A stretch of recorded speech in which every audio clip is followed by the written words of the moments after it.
Breaking news! A local boomer's toxic live bait trap goes horribly wrong when a rogue hawk drops from the sky and completely hijacks the lobby.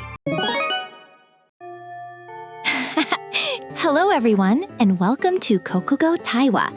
I am your host, MC. Today we are exploring Daizo-jiisan to Gan by Muku Hatoju. Look, I even drew this super adorable picture of the grandpa and the goose to celebrate. Do they not look like absolute besties? Greetings, MC Shi. A genuinely phenomenal piece of hidden canon. Why does this grandpa project the psychotic aura of a toxic camper setting up an exploit?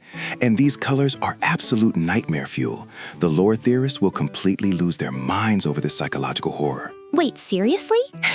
It is just a wholesome sketch of nature. Why do you always have to project some twisted internet drama on my perfectly normal art? You know what? Forget it. Let us just dive straight into the story before my HP hits 0 from your weird theories.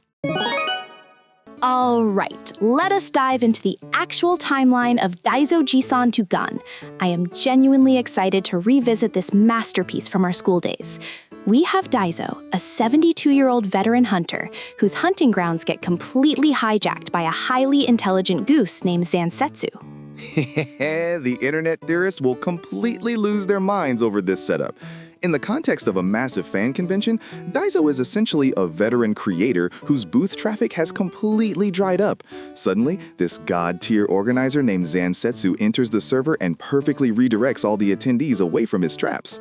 Wait, are you seriously comparing a wilderness survival story to a doujinshi convention? Well, anyway, Daizo gets desperate. He tries attaching snails to eel hooks as a trap, but Zansetsu teaches his flock to eat the snails and perfectly dodge the hooks. That is a massive skill issue on Daizo's part. He tried to offer free giveaways at his booth to bait engagement, but the attendees literally just took the freebies and completely ignored his main content. Zansetsu's crowd control is absolutely top tier. It gets crazier.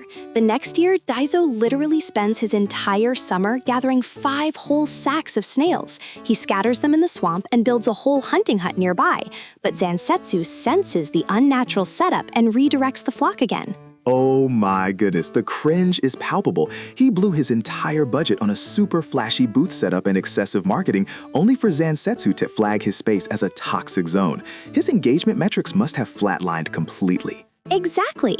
By year 3, Daizo is running on pure spite. He actually spends months training a captured goose to act as a decoy, planning to use it to infiltrate Zansetsu's flock and bait them in.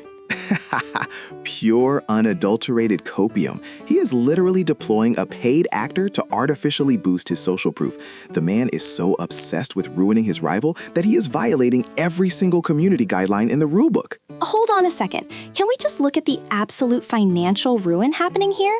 He is 72 years old, wasting his precious retirement years and physical health, gathering 5 sacks of snails in the blazing summer heat.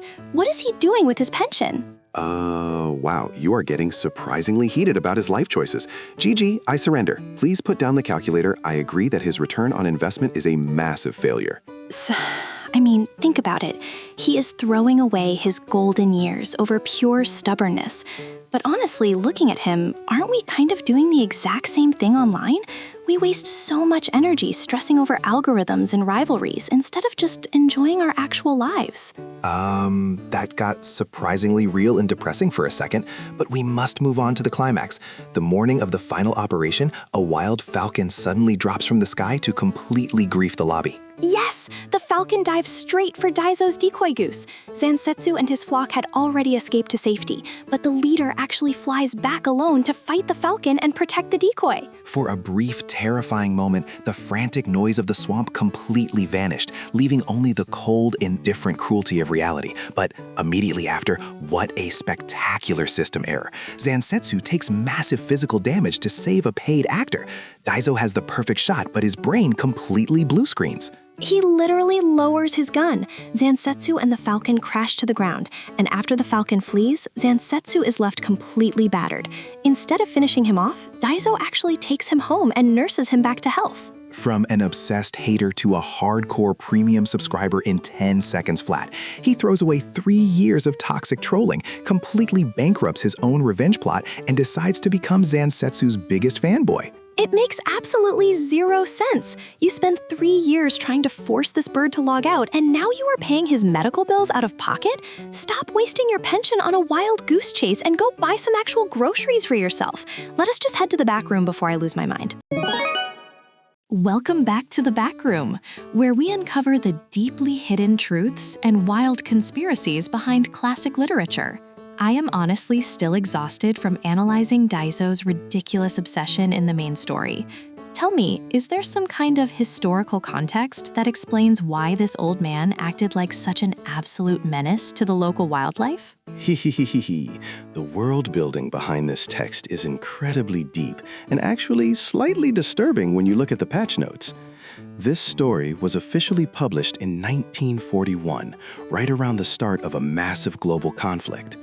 The entire narrative of a glorious leader taking massive physical damage to protect his flock perfectly matched the prevailing server rules and ideological expectations of that specific era. Wait, are you seriously telling me this was actually a subtle piece of wartime propaganda?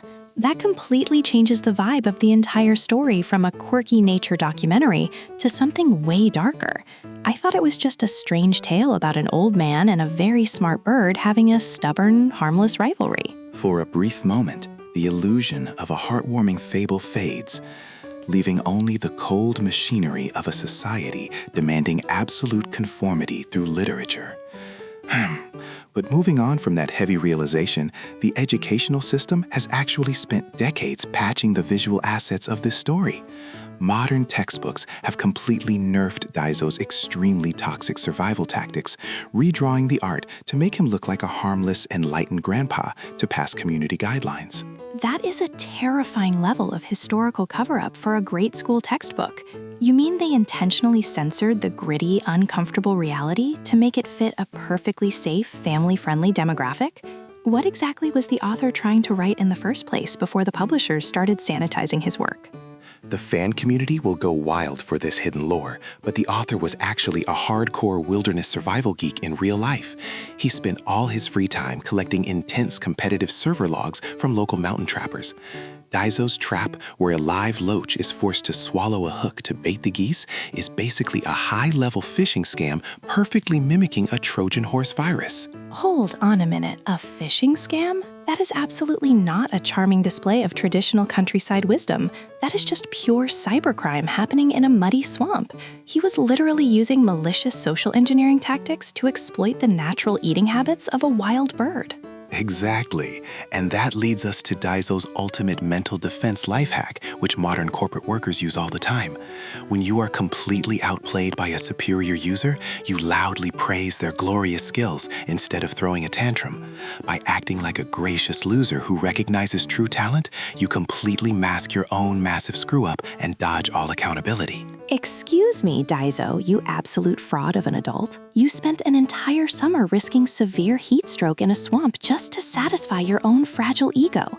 You threw away your physical health and your hard-earned pension to build a custom cabin that got exactly 0 visitors. Ah, yes, GG. The sunk cost fallacy hit his logic board so hard it completely melted his hardware.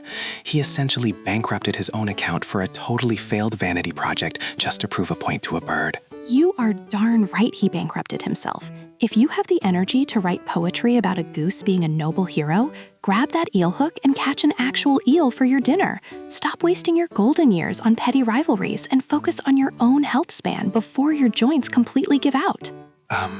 The sheer economic reality of your scolding is genuinely terrifying to listen to.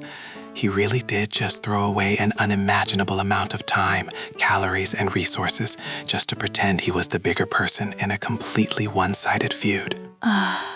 But honestly, looking at him, aren't we kind of doing the exact same thing online? We waste so much of our limited time obsessing over petty internet rivalries or trying to look good in front of our haters, instead of just logging off and enjoying our actual lives.